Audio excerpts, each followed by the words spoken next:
Yes, you can see this बच्चों, we have already done the day one with mechanisms. हमने mechanisms सारे कर लिए हैं ऑर्गेनिक के। आज मेरा प्लान है कि मैं आपको जो है कुछ इनऑर्गेनिक रिएक्शंस से मुस्तफीज करूंगा, और जो है इसके अंदर कुछ इंपॉर्टेंट रिएक्शंस आपके पास हो सकते हैं जो कि आपके पेपर में बहुत ज्यादा कंसिस्टेंट होते हैं, आते ही आते हैं। We are just going to talk about all these stuff. Let's start. So this is day 2 for you बच्चों, and the topic for today's is period 3. Right. The topic of today's class is period 3 that we need to discuss. Period 3. We know that this is very important topic for you, और ये paper में बहुत ज्यादा आता है। Period 3 के बहुत सारे रिएक्शंस आप देखेंगे, आपको मिलेंगे एग्जाम्स में, प्रीवियस एग्जाम्स में भी आपको मिलेंगे, और आपको जो है करंट एग्जाम्स में भी आपको ये बहुत सारे क्वेश्चंस देखने को मिलेंगे। तो इसके अंदर हमारे पास कुछ एलिमेंट्स मौजूद हैं बच्चों, जो कि आपके पास कौन कौन से हैं? सोडियम, साथ साथ आपके पास कौन है? मैग्नीशियम, उसके बाद आपके पास है aluminium, silicon, phosphorus, sulphur, chlorine and argon. These are the elements present in what बच्चों? Present in period 3 of the periodic table, and these are very important chemicals. हम इनको बहुत इस्तेमाल करते हैं, सारे एलिमेंट्स को हम बहुत इस्तेमाल करते हैं डिफरेंट रिएक्शंस के लिए। तो आज हमने इसको स्टार्ट करना है। तो I am just going to start with the first element of this which is sodium. मैं सोडियम से स्टार्ट करने जा रहा हूँ। सो लेट्स स्टार्ट बच्चों। दैट सोडियम के बारे में आपको क्या क्या पता होना चाहिए, सोडियम के कौन कौन से रिएक्शंस के बारे में आपको पता होना चाहिए। सो बिस्मिल्लाहिर्रहमानिर्रहीम। सबसे पहले हम बात करने वाले हैं सोडियम के रिएक्शंस की। तो आपको पता है कि सबसे पहला रिएक्शन जो है वो सोडियम का है विद वाटर। आपने सबसे पहले सोडियम का रिएक्शन करना है विद वाटर, उसके बाद आपने सोडियम का रिएक्शन करना है विद ऑक्सीजन, और उसके बाद आपने सोडियम का रिएक्शन करना है विद हैलोजेंस। ये सारे रिएक्शंस आपको आने चाहिए, सोडियम के ये तीनों रिएक्शन आपको आने चाहिए। ठीक है, तो जरा देखिए कि अगर आप सोडियम को पानी से रिएक्ट कराते हैं तो आपके पास क्या होगा। यू नो दैट सोडियम को अगर आप पानी में डालेंगे तो आपके पास क्या होगा, आपके पास सोडियम हाइड्रोक्साइड बनेगा, साथ साथ आपके पास हाइड्रोजन गैस बनेगा। ठीक है तो कोई सा भी मेटल आपके पास ग्रुप 1 का अगर आप उसको पानी में डालते हैं तो आपके पास हाइड्रो ऑक्साइड बनता है उस मेटल का, साथ साथ हाइड्रोजन गैस लिबरेट होती है। इसको बैलेंस करना भी आपके लिए बहुत जरूरी है। आप देख सकते हैं कि आपके पास यहाँ आप पहले इवन नंबर करेंगे हाइड्रोजन का, then you need to balance the hydrogen over here, and then you need to balance the sodium as well. Sodium आपके पास मेटल है तो it should be solid, water आपके पास एक प्योर लिक्विड है, सो you can write liquid L, and ये आपके पास soluble salt है तो आपके पास एंड इट इज गैसियस। तो ये बातें आप यहाँ पर लिख सकते हैं राइट। इसके अलावा आपको ये बात पता होना चाहिए कि जो सोडियम है इट इज ग्रुप 1 मेटल, और ग्रुप 1 मेटल जो होते हैं वो आपके पास उनकी डेंसिटी कैसी होती है? लो डेंसिटी होती है, इतनी लो होती है कि ये पानी से भी कम डेंसिटी रखते हैं, and they are highly reactive metal. अगर आप बात करें रिएक्टिविटी की तो ग्रुप 1 के मेटल सबसे ज्यादा रिएक्टिव होते हैं। तो ये बात आपको याद होनी चाहिए। इससे रिलेटेड क्यों बात बता रहा हूँ आपको, इससे रिलेटेड आप इसकी ऑब्जर्वेशन लिख सकते हैं। जब आपको ये बातें पता होंगी तो आप इसकी ऑब्जर्वेशन लिख सकते हैं। सबसे पहले तो ऑब्जर्वेशन आपको पता होनी चाहिए कि जब आप ऑब्जर्वेशन की बात करते हैं तो पहली चीज जो आपको फोकस करनी होती है वो क्या करनी होती है? वो पहली चीज आपको फोकस करनी होती है क्या? प्रोडक्ट साइड पे कहीं कोई गैस तो नहीं है। तो प्रोडक्ट साइड पे definitely we have hydrogen gas. So the first observation जो कि आप यहाँ लिख सकते हैं वो आप क्या लिख सकते हैं? एफर्वेसेंस, राइट। तो पहली ऑब्जर्वेशन जो आप यहाँ लिख सकते हैं वो क्या लिख सकते हैं आप? एफर्वेसेंस। ठीक है, अगर आप चाहें तो कलरलेस गैस लिखना चाहें तो लिख सकते हैं यहाँ पर, ना लिखना चाहें तो ना लिखें। दूसरी बात, आप सोडियम को अगर देखते हैं तो इट इज सॉलिड मेटल, और जब आप राइट हैंड साइड पे देखते हैं, प्रोडक्ट साइड पे देखते हैं, there is no solid anything like insoluble, कोई भी नहीं है वहां पर, सब कुछ खत्म हो गया। तो you can say that the second observation can be solid disappears, आप ये भी लिख सकते हैं। इसके अलावा अगर आप देखें तो आप इस रिएक्शन को ये भी कह सकते हैं कि आपका सोडियम जो है वो ग्रुप 1 का मेटल है तो उसकी डेंसिटी कम होती है, पानी से भी कम होती है, तो it can float on the surface of water, float on the surface of water. तो ये सरफेस ऑफ वाटर पे क्या करेगा? फ्लोट करेगा, और you can even say that this is exothermic reaction, so energy is going to be release in this process. Alright, तो इसके अलावा आमतौर पर ये होता है कि जैसे ग्रुप 1 हमारे सिलेबस में है नहीं, हमारे सिलेबस में ग्रुप 2 है, ग्रुप 17 है और पीरियड 3 है। तो हमारे सिलेबस में अगर ग्रुप 1 नहीं है तो इसका हरगिज़ मतलब नहीं है कि वो आपसे पोटेशियम की इक्वेशन नहीं पूछ सकता। तो वो आपसे कह सकता है कि potassium behaves similar as sodium because they have same number of valence electrons in the outermost shell, so they can behave similar because they are part of the same group. तो वो आपसे कह सकता है कि भाई जब सोडियम की तरह पोटेशियम बिहेव कर रहा है तो जरा आप पोटेशियम की तरह इसकी इक्वेशन लिख के दिखाएं। तो जहां जहां आपके पास सोडियम लिखा होगा आप वहां उसको रिप्लेस करके क्या कर सकते हो, सोडियम की जगह पोटेशियम लिख सकते हो। इज इट राइट बच्चों? Yes sir. इस तरह का बहुत सवाल आपको पेपर में देखने को मिलेगा। इस तरह की रिलेशन लगाकर वो आपसे बहुत सी मर्तबा दूसरे इक्वेशंस, दूसरे मेटल्स की या दूसरे किसी सब्सटेंस की या दूसरे कंपाउंड की वो आपसे अक्सर और बेशतर इक्वेशन लिखवाता है, तो आपने इसके लिए प्रिपेयर्ड रहना है पहले से। ठीक है भाई, तो ये हो गया आपके पास। इसके साथ साथ आपके पास जो दूसरा रिएक्शन है वो आपके पास है रिएक्शन विद ऑक्सीजन। जब आप ऑक्सीजन के साथ रिएक्शन कराते हैं किसी भी चीज का रिएक्शन आप ऑक्सीजन के साथ कराते हैं in the form of combustion, अगर आप उसको आग लगाते हैं तो भाई वो सब्सटेंस के अंदर जितने एलिमेंट्स होंगे वो बाइनरी कंपाउंड्स बनाएंगे ऑक्सीजन के साथ। ठीक है, तो right now we are just talking about sodium. तो अगर आप सोडियम का रिएक्शन करा देते हो बच्चों किसके साथ, अगर आप सोडियम का रिएक्शन करा देते हो ऑक्सीजन के साथ तो सोडियम बर्न हो जाएगा इन द प्रेजेंस ऑफ ऑक्सीजन और वो बनाएगा बाइनरी कंपाउंड विद ऑक्सीजन, यानी कि सोडियम ऑक्साइड बनाएगा। अगर आप बैलेंस करना चाहें तो ऑक्सीजन के साथ हाफ लगा सकते हैं, अगर आपको ये पसंद नहीं है तो आप यहाँ 2 लगाकर यहाँ पर भी 4 कर सकते हैं। And sodium is a metal and it's gaseous and it is also metal oxide which is solid which is ionic compound actually. तो आप चाहें तो इसको यहाँ पर इस तरह से लिख सकते हैं। ठीक है भाई, अब इसकी ऑब्जर्वेशन हम क्या लिखेंगे भाई, इसकी ऑब्जर्वेशन में थोड़ा सा प्रॉब्लम आएगा, थोड़ा सा पंगा आएगा आपके पास। तो इसकी ऑब्जर्वेशन आप क्या लिखेंगे, अगर आपको याद हो अपने ओ लेवल्स के या आईजीसीएसई के कलर चेंजेस जो कि आपने फ्लेम टेस्ट में किए थे तो आप उनको यहाँ पर यूज कर सकते हैं। ठीक है ना, तो आपको पता होना चाहिए कि आपके पास जो सोडियम है जब ये बर्न होता है तो ये बर्न होता है with orange flame, so you can say that orange flame would be observe, orange flame आपको ऑब्जर्व होगा। या अगर आपको ये बात नहीं पता है तो आप ये बता सकते हैं कि सोडियम ऑक्साइड क्योंकि एक आयोनिक कंपाउंड है और वो सॉलिड फॉर्म में बन रहा है, आपके पास पानी की या किसी तरह की मौजूदगी है नहीं, तो आयोनिक कंपाउंड्स हमेशा आपके पास जो होते हैं वो सॉलिड फॉर्म में होते हैं। तो यू कैन से दैट, और ग्रुप 1 का है तो वाइट ही होगा, तो आप कह सकते हैं वाइट सॉलिड अपीयर्स, आप ये भी कह सकते हैं वाइट सॉलिड अपीयर्स। आप इस तरह से भी ऑब्जर्वेशन लिख सकते हैं। उसके बाद आपके पास बात आ जाती है रिएक्शन विद हैलोजेंस, और मोस्ट ऑफ द टाइम हम रिएक्शन किसी भी हैलोजन से कराते हैं, बट ज्यादातर हम जो यूज करते हैं वो क्लोरीन को यूज करते हैं क्योंकि वो इसी पीरियड का मेंबर है, वो हमारे सिलेबस का पार्ट है। ऐसे तो ग्रुप 17 भी हमारे सिलेबस का पार्ट है, तो वो कुछ भी पूछ सकता है, कोई सा भी हैलोजन आपको दे सकता है। तो let's talk about sodium reacting with chlorine. जब सोडियम क्लोरीन से रिएक्शन करेगा तो आपके पास क्या बनेगा, sodium chloride. And you can see this कि आपके पास यहाँ पर 2 क्लोरीन है तो you need to balance chloride like this and you need to balance sodium like this, right? And sodium is actually solid, chlorine is gaseous and it would be solid as well. तो अगर आप इस reaction की observations की बात करते हैं तो आपके पास क्या ऑब्जर्वेशन आने वाली हैं इस रिएक्शन की बच्चों। इस रिएक्शन की ऑब्जर्वेशंस में आप लिख सकते हैं कि आपके पास यहाँ पर वाइट सॉलिड जनरेट हो सकता है, you can say that white solid form या फिर all right every one of you. Yes sir. Then उसके बाद हमारे पास क्योंकि यहाँ पर एक आपके पास एक कंपाउंड बना है जिसको हम बोलते हैं सोडियम हाइड्रोक्साइड, तो सोडियम हाइड्रोक्साइड के बारे में जानना आपको यहाँ जरूरी है। तो मैं यहाँ नीचे आपके पास कुछ प्रॉपर्टीज बता रहा हूँ किसकी, सोडियम हाइड्रोक्साइड की। एक जगह मैं बताऊंगा सोडियम ऑक्साइड के बारे में और एक जगह बताऊंगा मैं सोडियम क्लोराइड के बारे में। So if you just focus the one which is over here the main product, जो कि आपके पास क्या है, सोडियम हाइड्रोक्साइड, तो इसके बारे में आपको कुछ पता होना जरूरी है। यहाँ आपके पास मेन प्रोडक्ट सोडियम ऑक्साइड है, इसके बारे में भी आपको जर्नल इंफॉर्मेशन होनी चाहिए।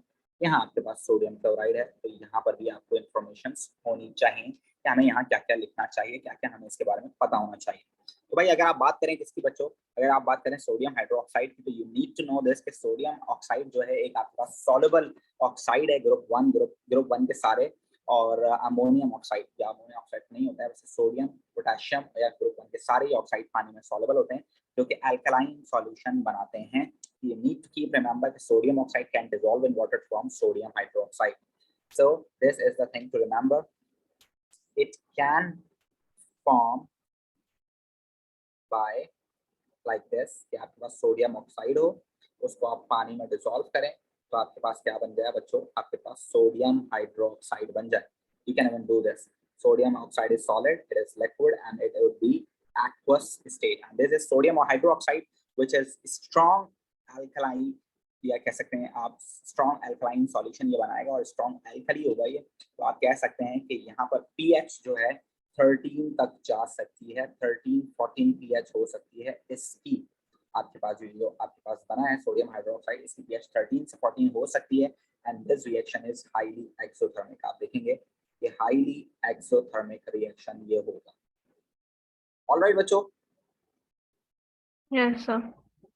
And if you talk about sodium oxide, तो सोडियम ऑक्साइड की अगर आप बात करें तो सोडियम ऑक्साइड जो है आपके पास एक कह लें कि आयोनिक कंपाउंड है। इसके अंदर strong electrostatic force of attraction है। It can react with acids as well, और ये एक आपके पास बेस के तौर पर आप इसको यूज कर सकते हैं। सो you can say that sodium oxide is giant ionic lattice structure है, क्योंकि आयोनिक कंपाउंड है, राइट? क्योंकि ये बेसिक है, so it can react with acid as well, can react with acid, ये एसिड के साथ रिएक्ट कर सकता है, और आप इसका रिएक्शन भी लिख सकते हैं। सोडियम ऑक्साइड में अगर फॉर सपोज में HCl डाल दूं तो यू वुड ऑब्जर्व कि आपके पास सोडियम क्लोराइड और वाटर मॉलिक्यूल बनेगा, ठीक है ना? As we have 2 sodium, so it would form 2 sodium chlorides, और इसके लिए हमें 2 HCl चाहिए होंगे। इज दैट राइट बच्चों? Yes, sir. उसके बाद अगर आप सोडियम क्लोराइड की बात करें तो sodium chloride is also giant ionic lattice with strong electrostatic force of attraction between the opposite ions, और ये आपके पास जो है न्यूट्रल सॉल्यूशन बनाएगा। तो अगर आप इसको पानी में डिसॉल्व करते हैं तो ये आयंस में डिसोसिएट हो जाता है। इसकी पीएच कितनी होती है? ये भी आपके पास जाइंट आयोनिक लैटिस है, जाइंट आयोनिक लैटिस है, और ये जो है आपके पास न्यूट्रल है। तो न्यूट्रल है तो इसकी पीएच कितनी होगी? आपके पास 7 होगी। न्यूट्रल है, 7 pH है इसकी, ठीक है ना? When you dissolve it into the water, it would going to be dissociate। क्या हो जाएगा? ये आपके पास dissociate हो जाएगा। तो अगर आप NaCl को पानी में डालते हैं तो it would be, अगर आप बात करते हैं NaCl है, इसको हमने किसमें डाला है? फॉर सपोज पानी में डाल दिया आपने इसको, तो you would observe कि आपके पास ये dissociate हो जाएगा जिसमें आयंस के अंदर, and it is a well soluble in water, right? So अगर आप solid की बात करें तो ये एक्वस में कन्वर्ट हो जाएगा, आयंस में डिसोसिएट हो जाएगा। ऑलराइट बच्चों, Yes, sir. Every one of you, is that clear? जी सर। तो ये कुछ बातें हैं जो कि आपको पता होनी चाहिए कि इसके बारे में आपको इन चीज, ये सारे जो आपको यहाँ पर कंपाउंड्स और रिएक्शंस नजर आ रहे हैं, ये आपको सोडियम से रिलेटेड सारे पता होने चाहिए। ठीक हो गया? आगे चलें मैग्नीशियम के लिए। Yes, sir. चलें, तो भाई मैग्नीशियम के भी रिएक्शंस जो हैं आपके पास, सबसे पहले आप किससे बात करेंगे? वाटर से, फिर ऑक्सीजन से, फिर हैलोजन से। चलो मैग्नीशियम की बात कर लेते हैं भाई। अगर आप मैग्नीशियम की बात करते हो तो लेट्स सी कि मैग्नीशियम में हमारे पास क्या क्या चीजें इंपॉर्टेंट हो सकती हैं।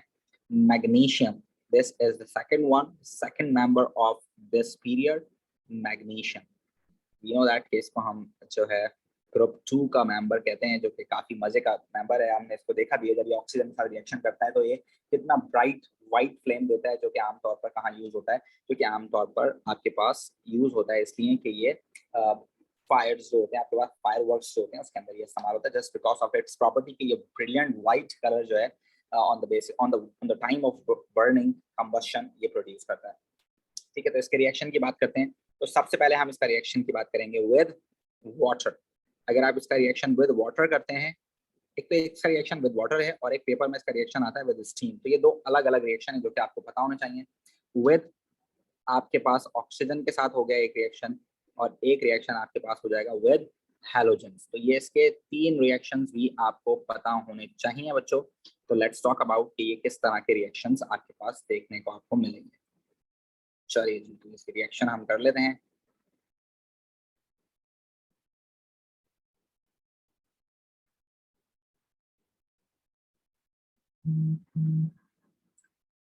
ऑल राइट, सही है भाई। तो अगर आप इसका रिएक्शन पानी के साथ करते हैं बच्चों, तो ये दो बहुत ज्यादा पेपर में आपको देखने को मिलेंगे। तो ये आपको लाजमी करना है कि अगर आप मैग्नीशियम का रिएक्शन नॉर्मल वाटर से करते हैं, ठंडे पानी से करते हैं, जो बिल्कुल आपके पास रूम टेम्परेचर पर अगर आप इसका रिएक्शन कर रहे हैं, तो मैग्नीशियम पानी के अंदर जब आप डालकर छोड़ देंगे तो you would see the reaction कि आपके पास क्या बनेगा? मैग्नीशियम हाइड्रो ऑक्साइड बनेगा। क्या देखेंगे आप? The product of this would be magnesium hydroxide along with hydrogen gas. This is the thing to remember. अगर आप इसको पानी में डाल के छोड़ेंगे तो आपको ये रिएक्शन मिलेगा, लेकिन अगर आप इसका रिएक्शन स्टीम के साथ कराओगे then it would show the different behaviour. अगर आप इसका रिएक्शन स्टीम के साथ कराओगे यानी कि गैसियस पानी के साथ कराओगे तो आप क्या देखोगे कि क्योंकि पानी की कमी की वजह से यहाँ पर क्या बनेगा आपके पास? Magnesium oxide along with hydrogen gas. बहुत आती है ये क्वेश्चन पेपर में, तो आपने ये याद रखना है, ठीक है।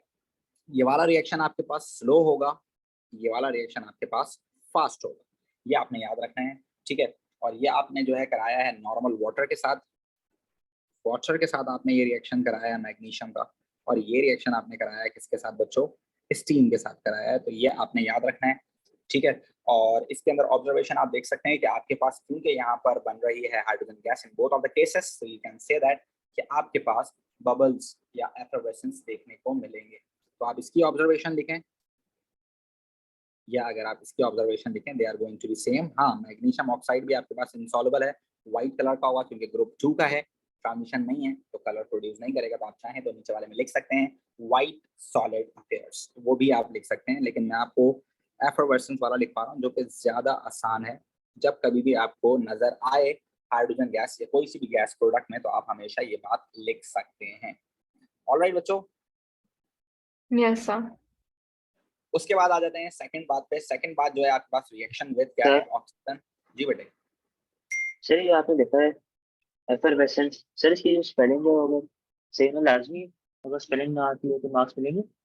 या थोड़ी बहुत स्पेलिंग में अगर मिस्टेक होगी तो वो चल जाएगा, कोई मसला नहीं, लेकिन ऐसी स्पेलिंग ना हो कि वो किसी और लफ्ज के साथ जो है मिलकर जो है उस लफ्ज के मतलब चेंज करते हैं, ठीक है ना। जैसे फॉर सपोज अगर आप स्पेलिंग मिस्टेक करते हो कुछ इस तरह की कि जस्ट लाइक आपने लिखा कि अमोनिया लिखा, अमोनिया की स्पेलिंग मिस्टेक आपने करी, कुछ इस तरह से आपने उसकी स्पेलिंग मिस्टेक कर दी कि वो अमोनिया की जगह अमोनियम ज्यादा लग रहा है, तो देयर इज अ कॉन्ट्रडिक्शन, तो फिर आपके मार्क्स डिडक्ट हो सकते हैं। अदरवाइज अगर आपकी कॉन्ट्रडिक्शन नहीं आ रही है, जैसे अल्केन की जगह आपने अल्कीन लिख दिया, इथेन की जगह इथीन लिख दिया, तो अगर इस तरह की कॉन्ट्रडिक्शन आपके पास आएगी ड्यूरिंग द स्पेलिंग मिस्टेक तो फिर वहां पर आपके मार्क्स डिडक्ट होंगे। अदरवाइज वहां पर आपको स्पेलिंग मिस्टेक के मार्क्स नहीं करते हैं अगर ऐसा कुछ नहीं होगा, ठीक है। अच्छा सर, हम लोग ये जो है एफरवेसेंस इसकी जगह हम लोग ये लिख सकते हैं बबल्स ऑफ कलरलेस गैस। हाँ, आप फिजिक्स भी लिख सकते हो, अगर आपको आसान लगता है फिजिक्स लव्स तो आप फिजिक्स भी लिख सकते हो, कोई मसला नहीं, ठीक है। Okay sir. ठीक है, तो अभी तक बच्चों को पता ही नहीं है, क्लास चल रही है। चले, ओके, तो आपके पास नेक्स्ट वाली आ जाती है। आप नेक्स्ट की बात करते हैं तो वो है आपके पास combustion in the presence of oxygen. तो definitely whenever you combust magnesium in the presence of oxygen तो वो आपके पास क्या होगा? आपके पास हमेशा बाइनरी कंपाउंड बनेगा ऑक्सीजन के साथ, तो it would be like this, ठीक है बच्चों। आपके पास ये बन जाएगा, तो इसको बैलेंस करने के लिए आप उसको कह सकते हो कि आप जो है क्या करोगे, आप यहाँ पर 2 लिख सकते हो और यहाँ पर 2 लिख सकते हो। इज दैट राइट बच्चों? Yes, sir. Any problem to any one of you? No, sir. अच्छा, इसकी ऑब्जर्वेशन क्या लिखेंगे? कोई बच्चा बता सकता है मुझे इसकी ऑब्जर्वेशन?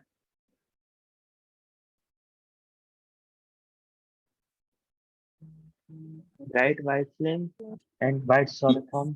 ये यही लिखना है बच्चों, अभी मैंने आपको बताया ना, burn with bright white flame, ये आप लिखते हैं, ये बेहतरीन है, ब्राइट वाइट फ्लेम। और उसके अलावा आप क्या लिख सकते हैं? वाइट सॉलिड अपीयर्स, ये भी आप लिख सकते हैं क्योंकि मैग्नीशियम ऑक्साइड आपके पास इनसॉल्युबल है, तो white solid appears. So white powder formed. White powder भी कह सकते हैं, सॉलिड अपीयर दैट्स फाइन ना, हम उसको बताने, हमें हमें उसके मार्क्स नहीं मिलेंगे कि पाउडर है कि लम है, हमें मार्क्स मिलेंगे ये बताने के कि वहां पर कोई सॉलिड अपीयर होता है, वो किसी भी फॉर्म में, उसका साइज बड़ा हो, पार्टिकल साइज छोटा हो, we don't care about that, right. Yes, sir. चलिए नेक्स्ट इज आपके पास जब मैग्नीशियम किस हैलोजन से मिलेगा? जी बेटे। Sir, magnesium oxide is insoluble, right? Magnesium oxide is insoluble, all the metal oxides are insoluble, और सिर्फ और सिर्फ सोडियम ऑक्साइड और पोटेशियम ऑक्साइड या ग्रुप 1 के ऑक्साइड पानी में डिसॉल्व हो सकते हैं, but the problem is this कि उसके लिए पानी भी तो होना जरूरी है। Okay. सही, अगर ये इस इक्वेशन में आप बर्निंग कर रहे हैं मैग्नीशियम की ऑक्सीजन के साथ तो पानी तो कहीं पर भी नहीं है ना, तो ये अगर सॉल्युबल होता भी तब भी ये सॉलिड अपीयर होता है क्योंकि पानी तो है नहीं, पानी होगा तो डिसॉल्व होगा ना, ठीक है भाई। चलें अब नेक्स्ट करेंगे। तो आप किसी भी ग्रुप 2 के मेटल को अगर आप क्लोरीन फ्लोरीन या ब्रोमीन से रिएक्ट कराएंगे तो just this is addition reaction, आपको एक ही प्रोडक्ट लिखने को मिलेगी। और इसका ऑब्जर्वेशन क्या होगा बच्चों, इसकी ऑब्जर्वेशन क्या लिखेंगे हम लोग, इसकी ऑब्जर्वेशन लिखेंगे again you can say that कि आपके पास व्हाइट सॉलिड अपीयर होगा। इज दैट राइट बच्चों? Magnesium chloride is a salt of group 2 member, so it is again white in color. So you can say that white solid appears. All right बच्चों, Yes, sir. चलें तो आ जाते हैं फिर properties of magnesium oxide पे। तो अगर हम बात करें किसकी, अगर हम बात करें प्रॉपर्टीज ऑफ मैग्नीशियम ऑक्साइड तो वो क्या होने वाली हैं। तो पहले मैग्नीशियम ऑक्साइड की बात करते हैं, फिर हम बात करते हैं किसकी, हम बात करेंगे मैग्नीशियम क्लोराइड की। तो प्रॉपर्टीज ऑफ मैग्नीशियम ऑक्साइड की अगर आप बात करें तो इसके बारे में आपको पता होना चाहिए कि this is again an ionic compounds, you can say that giant ionic lattice होगा, जॉइंट आयोनिक लैटिस होगा with a strong electrostatic force of attraction between the opposite ions, right? और इसका melting point definitely sodium oxide से ज्यादा होगा क्योंकि इसका जो चार्ज है, इसका जो मैग्नीट्यूड है +2 -2, तो वो उसके दरमियान अट्रैक्शन ज्यादा होगी। और यू कैन से दैट ये magnesium oxide is insoluble in water, it is insoluble in water. और आप लिख सकते हैं बराबर में अगर आप चाहें तो स्लाइटली सॉल्युबल, और इतना स्लाइटली के सोच है आपकी कि अगर आप 100 ग्राम पानी के या 100 सेंटीमीटर क्यूब पानी के अंदर इसको डालें तो मुश्किल से शायद 0.5 ग्राम भी डिसॉल्व ना हो। तो स्लाइटली सॉल्युबल भी अगर आप चाहें तो लिख सकते हैं स्लाइटली सॉल्युबल, ठीक है भाई। उसके अलावा इतना स्लाइटली सॉल्युबल है कि आपके पास अगर आप मैग्नीशियम ऑक्साइड को पानी में डालते हैं तो इतना कम डिसॉल्व होगा, इतना कम डिसॉल्व होगा कि आपके पास आप कह लें कि अल्कलाइन सॉल्यूशन बनने की गुंजाइश ही नहीं बचेगी आपके पास। इस वजह से इसकी पीएच कम होती है, इसकी पीएच तकरीबन 9 लिख लें, 9 तक होती है तकरीबन, ठीक है। क्योंकि ये बेसिक है तो it can react with acid, so you can say that it can react with acid as well to give salt and water, क्योंकि ये बेसिक है। can react with acid, can react with acid, acid से react कर सकता है। तो magnesium oxide जब आपके पास किसी एसिड से रिएक्ट करेगा तो आपके पास क्या बनेगा बच्चों, आपके पास बनेगा सॉल्ट और वाटर। इज दैट क्लियर बच्चों? Yes, sir. तो अब आगे आपके पास मैग्नीशियम क्लोराइड। तो चलो भाई मैग्नीशियम क्लोराइड की बात कर लेते हैं, साथ साथ मैग्नीशियम क्लोराइड भी हमने बना लिया है यहाँ पर। तो प्रॉपर्टीज ऑफ मैग्नीशियम क्लोराइड की बात करते हैं। जब आप बात करते हैं प्रॉपर्टीज ऑफ मैग्नीशियम क्लोराइड की बच्चों, तो मैग्नीशियम क्लोराइड की प्रॉपर्टीज आपके पास होती हैं क्या, कि आपके पास एक तो ये जॉइंट आयोनिक लैटिस है, ठीक है ना। इसके अंदर जो है थोड़ा बहुत आप कह सकते हैं बिल्कुल स्लाइटली सा कोवेलेंट कैरेक्टर आ जाता है, just because of the difference of electronegativity. जब इलेक्ट्रोनेगेटिविटी का डिफरेंस जो है थोड़ा बहुत आपके पास कम होने लगता है तो वो आपके पास कोवेलेंट्स की तरफ जाने लगता है, राइट। अगर 0 से 0.7 तक का डिफरेंस होगा तो नॉन पोलर कोवेलेंट, 0.7 से 1.7 तक होगा तो पोलर कोवेलेंट, और 1.7 से ज्यादा डिफरेंस होगा तो आयोनिक। तो स्लाइटली सा कोवेलेंट कैरेक्टर्स के अंदर होता है, but we are just leave it right now. हम बात करेंगे उसकी डिसोसिएशन की। तो आप कह सकते हैं जॉइंट आयोनिक लैटिस, आप इसको आयोनिक लैटिस कंसीडर कर सकते हैं, जॉइंट आयोनिक लैटिस। दूसरी बात आप इसको लिख सकते हैं सॉल्युबल इन वाटर। तो ये सॉल्युबल इन वाटर होता है। जब आप सॉल्युबल इन वाटर होगा तो डेफिनेटली जब ये पानी में जाएगा तो ये डिसोसिएट हो जाएगा उसके आयंस के अंदर। तो मैग्नीशियम क्लोराइड को अगर आप पानी के अंदर डाल देते हैं तो यू वुड ऑब्जर्व कि आपके पास मैग्नीशियम के आयंस अलग हो जाएंगे, क्लोराइड के आयंस आपके पास अलग हो जाएंगे। So this is the dissociation that you would observe during this reaction, और इसकी pH आपके पास थोड़ी सी ज्यादा होगी as compared to neutral, और देखो आप कहेंगे एसिडिक की तरफ थोड़ी सी होगी, तो ये होगी आपके पास 6.5 तक तकरीबन। तो आप ये भी याद रखें कि स्लाइटली कोवेलेंट बिहेवियर की तरफ होने की वजह से ये थोड़ा सा स्लाइटली एसिडिक की तरफ जाता है। All right, every one of you. Yes, sir. सही है। तो अब आ जाते हैं एल्युमिनियम के ऊपर, जो कि आपके पास इस सीरीज का, इस पीरियड का, इस रॉ का आपके पास थर्ड और सबसे ज्यादा इंपॉर्टेंट आपके पास ये एलिमेंट कहला सकता है, क्योंकि इसका सवाल काफी मर्तबा पूछा जाता है। तो एल्युमिनियम की बात हम करने वाले हैं, which is the third member of this series, aluminium, right. ठीक है, एल्युमिनियम की हम बात करेंगे तो उसके अंदर जब हम इसकी बात करेंगे सबसे पहले इसका रिएक्शन हम करेंगे किसके साथ, वाटर के साथ। तो वाटर के साथ इसका रिएक्शन है नहीं भाई, तो हम इसका रिएक्शन करेंगे किसके साथ, विद स्टीम। उसके बाद हम इसका रिएक्शन करेंगे विद ऑक्सीजन, उसके बाद हम इसका रिएक्शन करेंगे विद हैलोजन। इन तीन के साथ ही हमारे रिएक्शन हैं भाई, जो कि हमें याद रखना है। ये तीन रिएक्शन है, ठीक है भाई।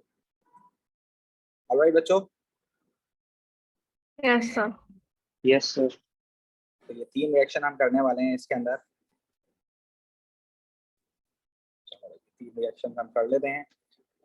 Let's talk about the reactions. तो अगर आप एल्युमिनियम का रिएक्शन किसके साथ कराते हैं, स्टीम के साथ कराते हैं, तो आप देखेंगे कि उसके अंदर आपके पास एल्युमिनियम जो है, टू एल्युमिनियम्स, देन जब आपके पास स्टीम से रिएक्शन करेंगे तो उसके लिए 3 वाटर मॉलिक्यूल्स चाहिए होंगे और आपके पास क्या बनेगा, aluminium oxide along with hydrogen gas.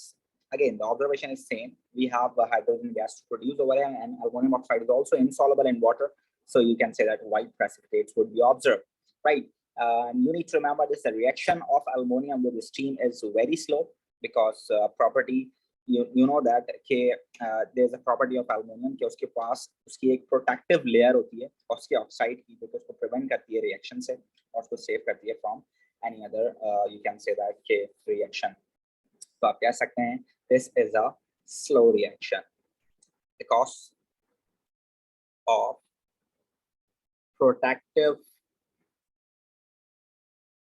layer of its oxide on it. इसके ऊपर इसकी ऑक्साइड की लेयर होती है, इस वजह से ये आपके पास स्लो रिएक्शन करता है, ठीक है। उसके बाद अगर आप बात करते हैं रिएक्शन विद ऑक्सीजन, तो आपके पास जब एल्युमिनियम होता है वो ऑक्सीजन के प्रेजेंस में आप बर्न करेंगे तो आपके पास बनेगा एल्युमिनियम ऑक्साइड। इसको बैलेंस करने के लिए पहले मैं इसको इवन कर लेता हूं, तो 2 3 6, 3 2 6, 2 2 4। We can write this equation right now. इसकी ऑब्जर्वेशन भी क्या होगी, aluminium oxide is insoluble, so you can say that the white solid appears, और यू कैन से दैट कि आपके पास यहाँ पर भी ब्राइट व्हाइट फ्लेम आपको ऑब्जर्व होगा, ठीक है बच्चों। Yes, sir. Before reaction, aluminum should be in powder. Aluminum should be in powder form. Because अगर आप इसको पाउडर फॉर्म में नहीं करेंगे तो उसके ऊपर ऑलरेडी इसकी प्रोटेक्टेड लेयर है एल्युमिनियम ऑक्साइड की, तो वो फिर रिएक्शन नहीं करेगा, मुश्किल हो जाएगी। उसके लिए बहुत ज़्यादा टेम्परेचर चाहिए होता है एल्युमिनियम ऑक्साइड को आपको क्या करने के लिए, बाइल्ड करने के लिए या हटाने के लिए। या तो आप क्या करें, आप इस सैंड पेपर से उसका क्या करते हैं, रिमूव कर दें उसको। आप ये कर सकते हैं रिएक्शन अगर आपने कराना ही है तो। उसके अलावा आपके पास क्या होगा जी बेटे? Sir, aluminium with water Al2O3 कैसे देगा? स्टीम के साथ रिएक्शन हो रहा है, वाटर के साथ रिएक्शन नहीं हो रहा है। वाटर के साथ रिएक्शन कर ही नहीं सकता ये, क्योंकि ये बहुत एल्युमिनियम ऑक्साइड जो है आपके पास इंसॉल्युबल होता है, इस वजह से स्टीम के साथ रिएक्शन कराएंगे टेम्परेचर की प्रेजेंस में तो ये काम हो सकता है, Okay. Okay, sir. ठीक है। जी sir. और इसके अंदर आपके पास आ जाता है थर्ड रिएक्शन। एल्युमिनियम को अगर आप क्लोरीन से रिएक्शन कराओगे तो आपके पास बनता है AlCl3। क्या बनता है आपके पास भाई? AlCl3। और इसको बैलेंस करने के लिए मैं यहाँ 2 लगाऊंगा, यहाँ 3 2 6 और यहाँ 2 लगाऊंगा। ऑलराइट बच्चों, इसकी ऑब्जर्वेशन अगर आप चाहें तो लिख सकते हैं। ये जो AlCl3 होता है ये येलो कलर का होता है, तो आप अगर इसको लिखना चाहें तो आप ये लिख सकते हैं कि ये आपके पास येलो पाउडर होता है, लिख सकते हैं। ये वाहिद चीज है जो कि कलर्ड पैदा हुई है, यहाँ पर आप लिख सकते हैं कि येलो सॉलिड अपीयर्स। ऑलराइट बच्चों, Yes, sir. Any problem to any one of you, so you can ask. No, sir. Alright, चलिए तो आगे चलते हैं भाई। जब आप आगे चलते हैं तो आगे चलते वक्त हमारे पास अब जो मामलात हैं इसके वो ज्यादा मजे के होंगे, क्योंकि ये ज्यादा पेपर में आती हैं चीजें। तो हमारे पास प्रॉपर्टीज सबसे पहले एल्युमिनियम ऑक्साइड की बहुत जरूरी हैं। तो आइए बात करते हैं इसकी प्रॉपर्टीज ऑफ एल्युमिनियम ऑक्साइड की। प्रॉपर्टीज ऑफ एल्युमिनियम ऑक्साइड की अगर आप बात करते हैं तो आई ऑलरेडी टोल्ड यू कि भाई ये क्या चीज है, ये आयोनिक कंपाउंड है। तो आप कह सकते हो this is giant ionic lattice. क्या बोल सकते हो आप इसको? आप इसको बोल सकते हो जाइंट आयोनिक लैटिस। आप इसको जाइंट आयोनिक लैटिस बोल सकते हो। उसके अलावा आपको ये पता होना चाहिए कि ये इनसॉल्युबल इन वाटर है। This is insoluble in water. उसके अलावा अगर आपको अपना ओ लेवल से स्टफ याद हो तो ये एक एम्फोटेरिक ऑक्साइड है। ये पानी के अंदर जब आपके पास होती है, ये जब आपके पास एसिड या बेस के साथ रिएक्शन करेगी तो दोनों के साथ मिलकर सॉल्ट और वाटर बना सकती है। This is amphoteric in nature, which is the most important property of this. Amphoteric oxide होती है, ये सवाल पेपर में वो बहुत पूछता है, ठीक है। उसके बाद जब ये एम्फोटेरिक है तो इसके रिएक्शंस बहुत जरूरी हो जाते हैं भाई। तो एल्युमिनियम ऑक्साइड का रिएक्शन अगर आप एसिड के साथ करा दो तो आपके पास क्या बनेगा, ये आपको देगी सॉल्ट और वाटर, ये आपको देगी क्या, सॉल्ट एंड वाटर। और इसकी बैलेंस इक्वेशन के लिए हम यहाँ क्या लिख सकते हैं, 2 लिख सकते हैं, 2 to the 6, 3 to the 6, 3 to the 6, ये हो गया आपके पास बैलेंस इक्वेशन। और उसके बाद आप क्या लिख सकते हैं कि ये आपके पास बेस के साथ भी रिएक्शन कर सकता है, जो कि बहुत आता है पेपर में, बहुत ज्यादा आता है। तो आप यहाँ लिख सकते हैं कि एल्युमिनियम ऑक्साइड का अगर रिएक्शन आप करा दें किसके साथ, बेस के साथ, तो इसके अंदर वाटर की भी जरूरत होती है, तो आपको वाटर भी डालना पड़ता है इसके अंदर। फिर आपके पास क्या बनता है, आपके पास सॉल्ट बनता है। वो सॉल्ट कौन सा होता है, सोडियम एल्युमिनियम हाइड्रोक्साइड के 4 times ions. So this is what you need to keep remember. This is the most important equation here, जो कि आपको याद रखनी है। अच्छा, पेपर में वो क्या पूछता है आपसे, वो आपसे ये नहीं पूछेगा कि एल्युमिनियम ऑक्साइड का सोडियम हाइड्रोक्साइड के साथ रिएक्शन लिख के दिखाओ। वो बोलेगा इस तरह से कुछ कि indium is one of the element which can behave same as aluminum oxide. So write down the behavior of indium oxide with sodium hydroxide. तो आपने बस करना क्या होगा, Al2 की जगह In2 लिखना होगा and that's it. राइट बच्चों? Yes, sir. तो ये चीजें पेपर में बहुत आती हैं भाई, इस तरह से आपने इसकी तैयारी करनी है। ऑल क्लियर बच्चों? Yes. बच्चों, is that clear every one of you? I'm not teaching Jannat only, I already have been done this. Yes everyone? Yes, sir. Okay, so next is over here we have AlCl3. So you can say that properties of AlCl3 is also very important part of our syllabus. So AlCl3 की अगर आप बात करें तो this is actually simple molecular structure. The electronegativity difference between chlorine and aluminum is much more lesser, so it can be covalent structure. ठीक है। अच्छा, मसला ये है कि हम ये समझते हैं कि ऐसा होता है कि मेटल और नॉन मेटल की जो बॉन्डिंग होती है वो आयोनिक होती है। तो एल्युमिनियम मेटल है, क्लोरीन नॉन मेटल है, तो ये आपके पास क्या है, ये आपके पास तो आयोनिक कंपाउंड है। तो भाई अगर आप इसको एग्जाम में आयोनिक कंपाउंड भी लिखते हो तो वो भी एक्सेप्टेबल होता है, ठीक है, कोई मसला नहीं है। आप इसको कोवेलेंट भी लिख सकते हो, इसको आप आयोनिक भी लिख सकते हो, दोनों एक्सेप्टेबल होते हैं। द प्रॉब्लम इज दिस कि AlCl3 अकेला नहीं रह सकता, AlCl3 कन्वर्ट हो जाता है किसके अंदर, Al2Cl6 के अंदर। तो जहां पर आपको डेटिव कोवेलेंट बॉन्डिंग देखने को मिलेगी, तो इस वजह से आप इसको कह सकते हैं कि ये आपके पास कोवेलेंट कंपाउंड है। अगर आप इसको देखते हुए यूज करते हैं तो आप इसको कह सकते हैं। तो मैं यहाँ पर लिख रहा हूँ सिंपल मॉलिक्यूलर स्ट्रक्चर। ऑलराइट बच्चों? Yes, sir. ठीक हो गया। अब ये सिंपल मॉलिक्यूलर स्ट्रक्चर हो गया। दूसरा ये कि एल्युमिनियम क्लोराइड जो है आपके पास, ये AlCl3 की फॉर्म में एग्जिस्ट नहीं करता, ये Al2Cl6 की फॉर्म में एग्जिस्ट करता है, मैं आपको बता चुका हूँ। दूसरा ये कि जब आप AlCl3 को पानी में डिसॉल्व करते हो तो वो एसिडिक सॉल्यूशन देता है, ये प्रॉपर्टी बहुत इंपॉर्टेंट है, ठीक है ना। तो आपने ये लिखना है कि भाई AlCl3 को अगर आप पानी में डिसॉल्व करते हो तो वो आपके पास क्या देता है, एसिडिक सॉल्यूशन देता है। और वो क्यों देता है, क्योंकि एल्युमिनियम को उसका जो सरफेस एरिया होता है, उसका जो चार्ज डेंसिटी होती है वो बहुत जो है ज्यादा होती है। आप कह सकते हैं इसको कि उसके सराउंडिंग में वाटर मॉलिक्यूल्स उसको सराउंड कर लेते हैं। जब उसको सराउंड कर लेते हैं तो उसकी वजह से आपके पास यहाँ पर बहुत ज्यादा एसिडिक सॉल्यूशन ये बन जाता है। इज इट राइट बच्चों? Yes, sir. और आप कह सकते हैं इसको इस तरह भी लिख सकते हैं आप, इसको अगले स्टेप में क्या होता है, ये हाइड्रोक्साइड और HCl बना लेता है कुछ इस तरह से। ये आपके पास जो है इस वाटर मॉलिक्यूल में से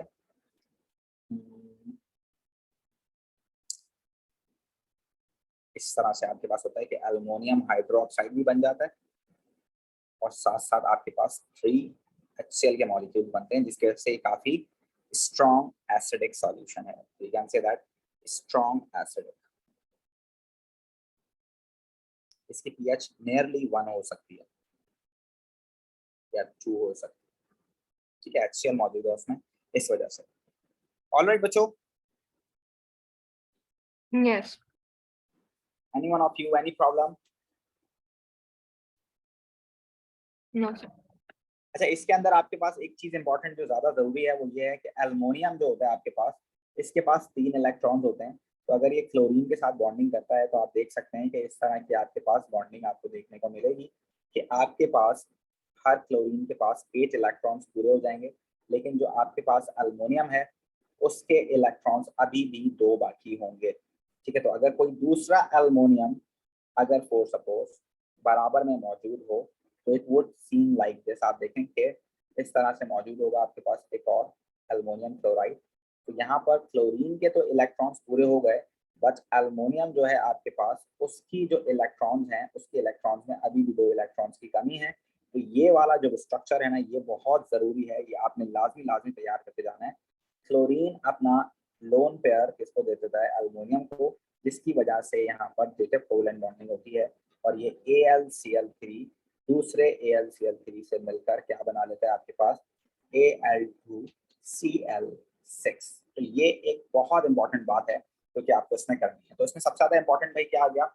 एक तो एम्फोटेरिक ऑक्साइड वाला रिएक्शन, दूसरा आपके पास इसमें इंपॉर्टेंट चीज क्या आ गई आपके पास?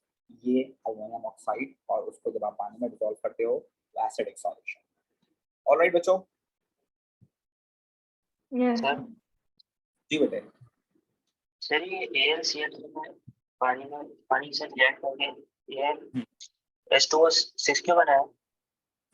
देखो आपके पास जो एल्युमिनियम होता है ना, उसका चार्ज जो है बहुत ज्यादा होता है, उसका जो स्ट्रक्चर होता है वो बहुत छोटा होता है, जिसकी वजह से उसकी जो चार्ज डेंसिटी है वो बहुत ज्यादा हो जाती है। तो इस वजह से जो वाटर मॉलिक्यूल्स हैं वो उसको सराउंड कर लेते हैं, उसके अंदर जो लोन पेयर होता है ना ऑक्सीजन के अंदर, वो इसको प्रोवाइड कर देते हैं। ठीक है, ओके सर। चले तो भाई फोर्थ एलिमेंट आपके पास इस ग्रुप का जो है, सॉरी इस पीरियड का जो आपके पास फोर्थ एलिमेंट है वो क्या है आपके पास? सिलिकॉन। तो इसकी बात कर लेते हैं।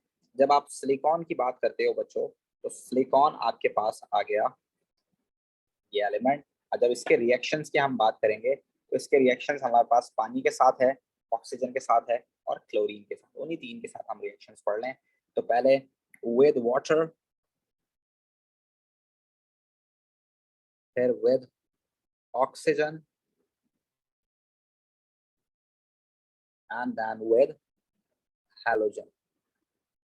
ठीक है ना, इन्हीं तीन के साथ आपके पास दोबारा रिएक्शंस आ गए। तो ये हो गया आपके पास रिएक्शंस का क्राइटेरिया। तो आप देख सकते हैं आसानी के लिए, आपको समझाने के लिए, आपको याद कराने के लिए मैं इन सबको एक साथ लिख रहा हूँ, ताकि आपको आइडिया हो जाए कि भाई इन सारे एलिमेंट के जो रिएक्शन है ना हमारे सिलेबस में, वो एक्चुअली हैं ही इन तीन चीजों के साथ।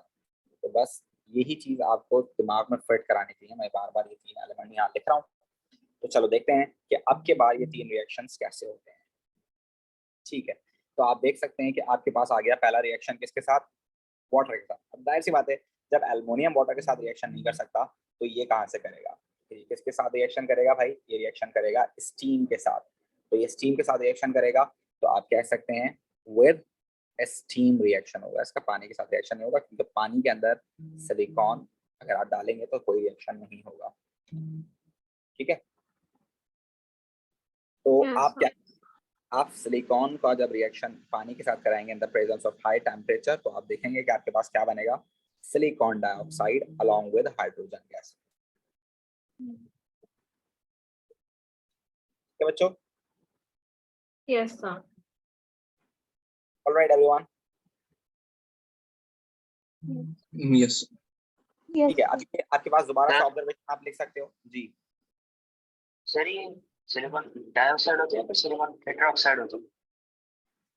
यार बता रहा हूँ, एक मिनट बता रहा हूँ। ये अभी सिलिकॉन ऑक्साइड के बारे में मैं नीचे डिफाइन करने वाला हूँ आपको, तो वहां पर आपको बता रहा हूँ। ठीक है ना, अब आप यहाँ कह सकते हैं ये रिएक्शन करेगा, रिएक्शन एट हाई टेम्परेचर। तो ये थोड़ा हाई टेम्परेचर पे रिएक्शन होगा, रिएक्शन एट हाई टेम्परेचर होगा ये आपने याद रखना है। ठीक है, और इसकी डिस्कशन अभी हम करते हैं कि इसके नाम जो है सिलिकॉन ऑक्साइड, डाइऑक्साइड है या टेट्रा ऑक्साइड है, अभी देख लेते हैं इसका नाम क्या है भाई। उसके बाद हम इसका रिएक्शन कराते हैं किसके साथ भाई? ऑक्सीजन के साथ। तो अगर आप ऑक्सीजन की इस प्रेजेंस में इसको बर्न Sir? करते हो तो पास क्या होगा? जी बेटे। सर स्टीम के साथ इसमें ऑब्जर्वेशंस क्या आएंगी? ऑब्जर्वेशन आप देख सकते हो, सिलिकॉन डाइऑक्साइड आपके पास क्या है? इनसॉल्युबल सॉलिड है ना, तो आप कह सकते हैं सॉलिड अपीयर्स, हाइड्रोजन गैस बन रही है, आप लिख सकते हैं एफरवेसेंस। ओके राइट, अब आप इसका रिएक्शन करा रहे हैं तो आपके पास बर्निंग के बाद ये क्या बनाएगा? Silicon dioxide. आप कह सकते हो यहाँ पर कि आपके पास क्या बन रहा है यहाँ पर? आप जब इसको स्ट्रांगली हीट कर रहे हो, बर्न कर रहे हो, तो आपके पास सॉलिड अपियर हो रहा है। उसके बाद अगर आप इसका रिएक्शन किसके साथ कराते हो, क्लोरीन के साथ, तो क्लोरीन के साथ रिएक्शन में आपके पास बनेगा सिलिकॉन टेट्राक्लोराइड, जो कि आपके पास कोवेलेंट मॉलिक्यूल है, सिंपल कोवेलेंट मॉलिक्यूल है, और ये आपके पास होगा कलरलेस लिक्विड। तो आप कह सकते हैं कलरलेस लिक्विड फॉर्म। ठीक है भाई। सर Alright, बच्चों, ऑक्सीजन के साथ क्या ऑब्जर्वेशंस होंगी? इनसॉल्युबल सॉलिड अपियर्स या सॉलिड अपियर्स भी लिख सकते हैं आप खाली। So slow reaction. Slow reaction पहला वाला होगा, दूसरा वाला तो बर्निंग ही कर रहे हैं ना आप। Okay. ठीक हो गया। अब ये आपके पास हो गया ये तीनों रिएक्शन पूरे। अब हम बात करते हैं इसकी प्रॉपर्टीज की। तो प्रॉपर्टीज की बात करते हैं तो भाई हम सिलिकॉन डाइऑक्साइड की प्रॉपर्टीज की बात करना हमारे लिए बहुत इंपॉर्टेंट है। तो properties of silicon dioxide, properties of silicon dioxide के बारे में बात कर लेते हैं।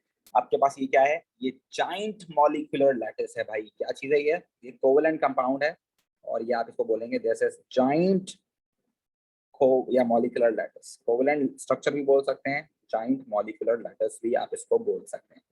राइट बच्चों, इसका मेल्टिंग बॉइलिंग पॉइंट बहुत हाई होगा। ये इनसॉल्युबल इन वाटर होता है, can say that it is insoluble in water, पानी के अंदर डिसॉल्व नहीं होगा। वी नो दैट मट्टी पानी में डिसॉल्व नहीं होती है। ठीक है, और इसकी नेचर कैसी होती है, एसिडिक होती है। एसिडिक इसकी नेचर होती है, एसिडिक नेचर होती है इसकी। आपने अगर ओ लेवल्स याद हो तो ब्लास्ट फर्नेस में एसिडिक इंप्योरिटीज रिमूव की थी कैल्शियम ऑक्साइड की प्रेजेंस में। उसके अलावा क्योंकि ये आपके पास एसिडिक है तो ये रिएक्ट कर सकता है किसके साथ, बेसिस के साथ। तो आप देख सकते हैं ये वही वाला रिएक्शन है सिलिकॉन डाइऑक्साइड का ब्लास्ट फर्नेस वाला, कि अगर आप किसी बेस के साथ रिएक्शन कराएंगे तो ये क्या बना लेगा, सॉल्ट बना लेगा, which is calcium silicate. Alright बच्चों, Yes, sir. It can even react with alkali as well। तो alkali के साथ भी रिएक्शन कर सकता है, जैसे बेस के साथ रिएक्शन कराया तो alkali के साथ भी कर सकते हैं। तो अगर आप इसका रिएक्शन सोडियम हाइड्रोक्साइड के साथ कराते तो आपके पास क्या बनता, आपके पास बनता sodium silicate along with what, water molecule। Alright बच्चों, Yes, sir. रहा सवाल किसका, रहा सवाल अब्दुल समद का कि सर ये क्या सीन है कि इसका नाम सिलिकॉन डाइऑक्साइड है या इसका नाम सिलिकॉन टेट्राऑक्साइड है। तो आप देख सकते हैं अगर आप इसको बोल रहे हैं, बोलते वक्त आप सिलिकॉन डाइऑक्साइड बोल सकते हैं क्योंकि एक सिलिकॉन के साथ दो ऑक्सीजन का रिलेशन है, सिलिकॉन डाइऑक्साइड बोल सकते हैं। लेकिन अगर आप इसको लिख रहे हैं तो आप लिखते वक्त सिलिकॉन टेट्रा, यानी कि वो जो आपके पास V1 और 4 वाला 4 होता है वो लिखना है आपने, 1 और V वाला। ठीक है, और वो क्यों होता है जरा देखिए। एक सिलिकॉन 4th ग्रुप का है तो ये कितने बॉन्ड बना सकता है, ये 4 बॉन्ड बना सकता है। ठीक है ना, ये चारों बॉन्ड किसके साथ बनाता है, ये चारों बॉन्ड बनाता है ऑक्सीजन के साथ, just like this. That is why it is known as silicon tetraoxide. कि इसकी ऑक्सीडेशन स्टेट जो है वो 4 है। ये यहाँ पर जो है 4 अलग अलग ऑक्सीजन से 4 बॉन्ड बना रहा है, और इस वजह से सिलिकॉन टेट्राऑक्साइड कहलाता है। और जब आप ऑक्सीजन को देखते हैं तो ऑक्सीजन मैक्सिमम 2 ही बॉन्ड बना सकता है करीब, तो ये 2 ही बॉन्ड बनाएगा, और ये दोनों बॉन्ड किसके साथ बनाएगा, सिलिकॉन के साथ, इस तरह से। और हर सिलिकॉन 4 बॉन्ड बनाएगा अलग अलग ऑक्सीजन के साथ। That is why it is a giant molecular lattice. और आप इसको कह सकते हैं कि इसका जो नाम है वो क्या है, इसका नाम है आपके पास सिलिकॉन टेट्राऑक्साइड। जिसको हम इस तरह से लिखते हैं कुछ, और इसको इस तरह से लिख सकते हैं सिलिकॉन टेट्राऑक्साइड। ऑलराइट बच्चों, Yes, sir. Any problem to anyone of you? No, sir. चले, तो उसके बाद आपके पास सिलिकॉन यहाँ पर एक और इम्पोर्टेंट है, उसका कंपाउंड आपके साथ मौजूद है जो कि पेपर में बहुत ज्यादा आपको देखने को मिलेगा।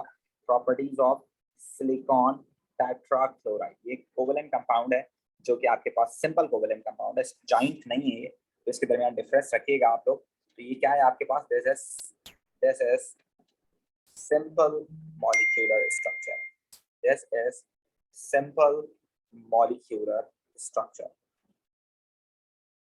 ये सिंपल मॉलिक्यूलर स्ट्रक्चर हो गया आपके पास। उसके बाद आप इसको कह सकते हैं कि जब ये पानी में डिसॉल्व होगा तो स्ट्रॉन्ग एसिडिक सॉल्यूशन देता है। ठीक है ना, डिसॉल्व इन वाटर, पानी में क्या हो जाता है, ये डिसॉल्व हो जाता है, dissolve in water and produce strong acidic solution. बहुत जबरदस्त एसिडिक सॉल्यूशन ये जनरेट करता है। तो ये एक इंपॉर्टेंट इक्वेशन है इसकी जो कि आपको पता होनी चाहिए। SiCl4 को अगर आप पानी में डिसॉल्व करते हैं तो आपके पास क्या बनेगा? आपके पास बनेगा बच्चों HCl और सिलिकॉन डाइऑक्साइड। ऑलराइट बच्चों, इसकी pH 1 या 2 हो सकती है। और जहां जहां आपको पूरी ऑर्गेनिक केमिस्ट्री में HCl नजर आए, HI नजर आए, HBr नजर आए, आप कह सकते हो उसकी ऑब्जर्वेशन क्या होती है? स्टीमी फ्यूम्स लिख सकते हैं आप। राइट बच्चों? Yes, sir. Any problem? No, sir. Yes, sir. All clear? आगे चलें। Yes, sir. Yes, sir. उसके बाद आपके पास आ जाता है फिफ्थ एलिमेंट बच्चों, और जो फिफ्थ एलिमेंट आपके पास है वो फिफ्थ एलिमेंट आपके पास है फास्फोरस। तो फास्फोरस की बात करना हमारे लिए बहुत जरूरी है। फास्फोरस की अगर आप बात करते हैं तो ये आ गया फिफ्थ एलिमेंट आपके पास। फिफ्थ एलिमेंट आपके पास फास्फोरस है, तो दोबारा वही तीन रिएक्शन हमारे एक हिस्से पे है। एक क्या है आपके पास? With water. एक आपके पास क्या है? With oxygen. और एक आपके पास क्या है? With halogen. तो यही आपके पास तीन रिएक्शंस हर एलिमेंट के बारे में हमने पढ़े हैं ज्यादातर, तो वही यहाँ पर भी दोबारा आ गए आपके पास। ठीक है, तो ये तीन रिएक्शंस हमारे पास यहाँ आ गए हैं दोबारा से। हम इसको देख लेते हैं पहले। अच्छा, इसमें आसान काम ये है कि आपके पास आमतौर पर फास्फोरस एक नॉन मेटल है और ये वाटर के साथ जो है रिएक्शन नहीं करता है। ये सबसे अच्छी बात है इसकी, क्योंकि इसकी वजह से हमारी काफ़ी इंफॉर्मेशन बच गई है लिखने से। हम लिख सकते हैं phosphorus does not reacts with water और steam. Simply is this, does not react with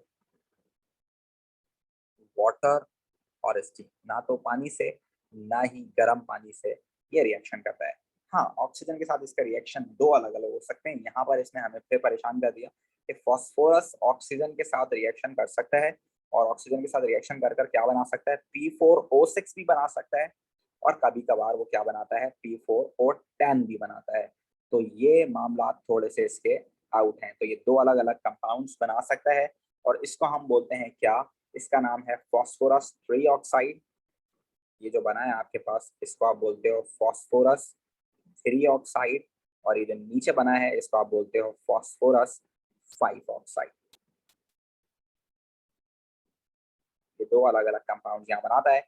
balance करने के लिए आप यहाँ लिख सकते हो ऑक्सीजन को बैलेंस करना है खाली, तो 3 2 6, 5 2 10। राइट बच्चों? उसके बाद जब ये क्लोरीन के साथ रिएक्शन करता है तब भी इसके दो ही रिएक्शन है भाई।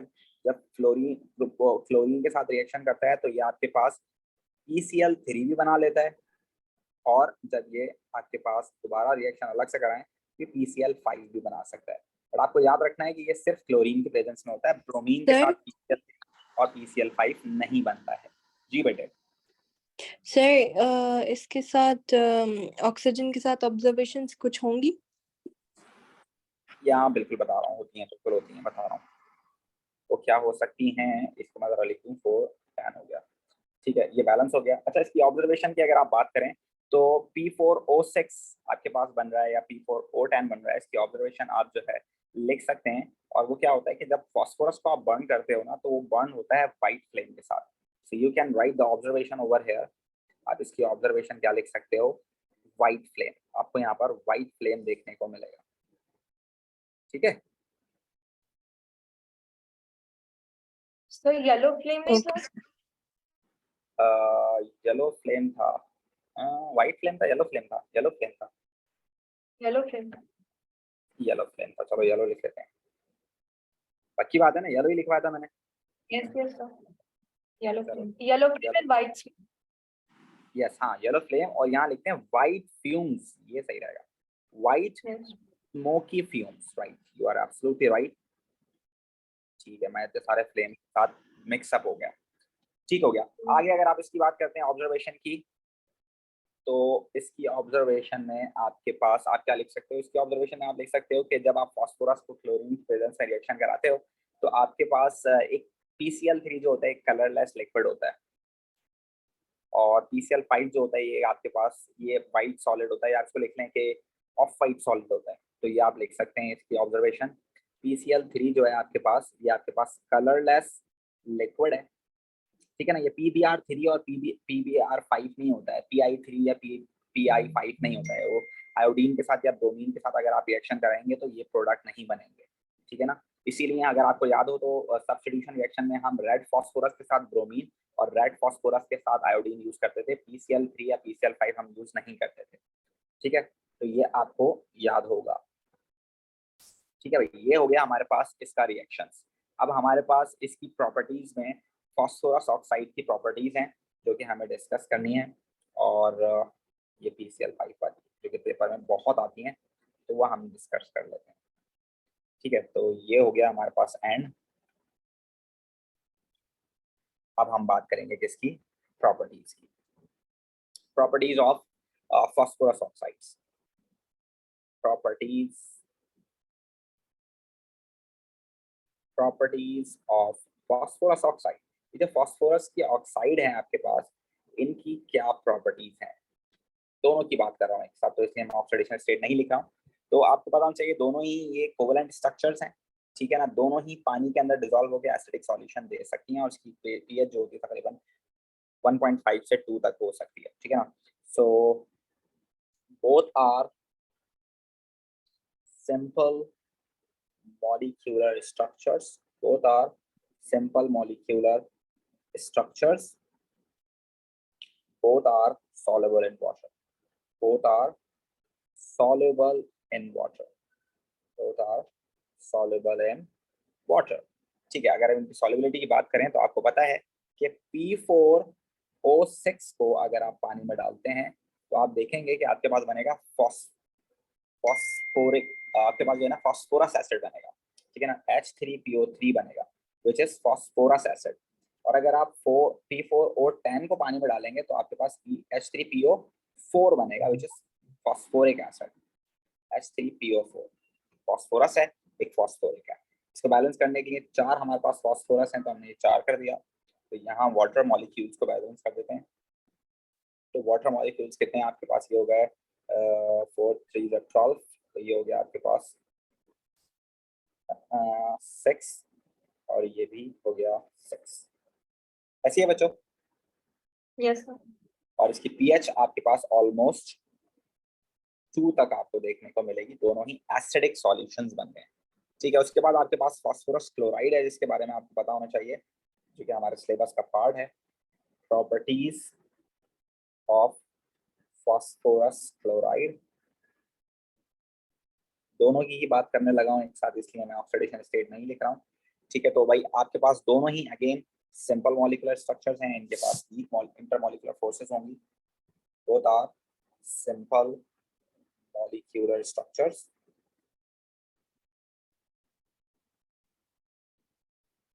दोनों ही आपके पास सिंपल मॉलिक्यूलर स्ट्रक्चर्स हैं, और दोनों ही पानी के अंदर डिसॉल्वेबल हैं।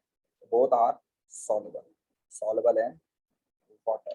जब आप इन दोनों को पानी में डिसॉल्व करेंगे तो आपके पास दोनों में आपके पास सिचुएशन क्या होगी, एक में फास्फोरस एसिड और HCl बनेगा, एक में फास्फोरिक एसिड और HCl बनेगा। तो PCl3 को अगर आप पानी में डिसॉल्व करें तो आपके पास क्या बनेगा, H3PO3 along with HCl। और अगर आप PCl5 को पानी में डिसॉल्व करें तो आप देखेंगे कि आपके पास क्या बनेगा, आपके पास बनेगा H3PO4 along with HCl। Alright बच्चों, Yes, sir.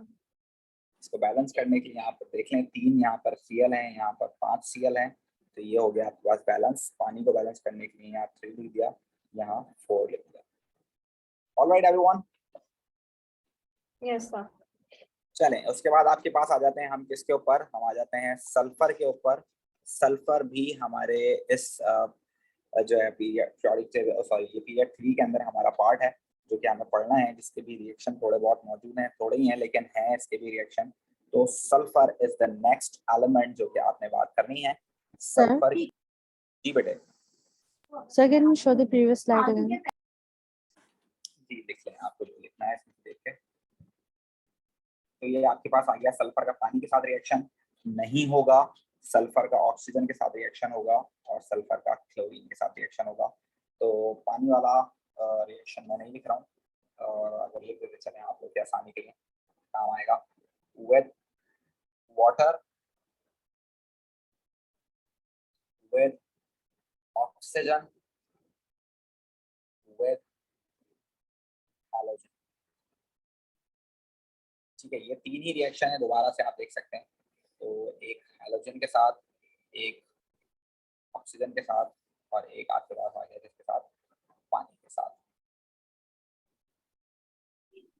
ठीक है भाई, तो ये हो गया आपके पास अगेन तीन रिएक्शंस।